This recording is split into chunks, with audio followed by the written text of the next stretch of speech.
টি-20তে অনেকদিন ধরেই দুশ্চিন্তার কারণ সাকিব আল হাসানের ব্যাটিং। চলতি বছরে 7 ম্যাচ খেলে কেবলমাত্র 69 রান করতে পেরেছেন তিনি।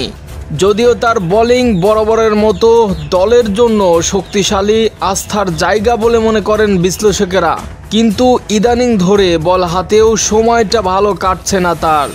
বিশ্বকাপে এখন পর্যন্ত 2 ম্যাচ খেলে একটিতে জয় পেয়েছে বাংলাদেশ দল। সেই 2 ম্যাচের কোনোটিতেই তেমন কোনো অবদান রাখতে পারেনি এই অলরাউন্ডার। শ্রীলঙ্কার বিপক্ষে জয়ের ম্যাচে বল হাতেও 3 ওভারে 30 রান দিয়ে একটি উইকেটও পায়নি সাকিব। পরে ব্যাটিংয়ে নেমে 14 বল খেলে করেছেন মাত্র 8 রান। দক্ষিণ আফ্রিকার বিপক্ষে মাত্র 1 ওভার বল করে পরবর্তীতে বল হাতে না নিয়ে পর্দার আড়ালে চলে যান তিনি। তবে ব্যাট হাতে নিজেকে আবারও ধরা দিয়েছে ব্যর্থ রূপে। 4 বল খেলে 3 রান করে ব্যর্থ হয়ে ফিরেছেন সাজঘরে। সাকিবের এমন দুঃসময়ে পাশে থেকে স্বস্তির আশ্বাস দিয়েছে তামিম ইকবাল। তামিম বলেন, আমার পরামর্শের চেয়েও আমি মনে করি এমন বাজে সময় সে তার ক্যারিয়ারে আগেও দেখেছে।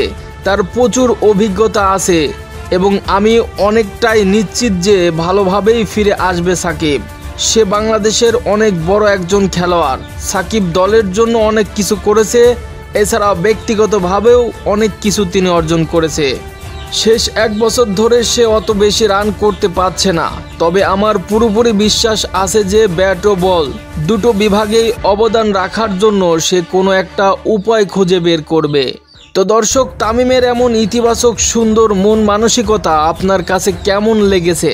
এর সাথে বাংলাদেশ কি পারবে এবারের সমীকরণে এগিয়ে থাকা নেদারল্যান্ডের কাছ থেকে জয় ছিনিয়ে আনতে? জানাতে পারেন আপনার গুরুত্বপূর্ণ সুন্দর মতামত কমেন্টের মাধ্যমে।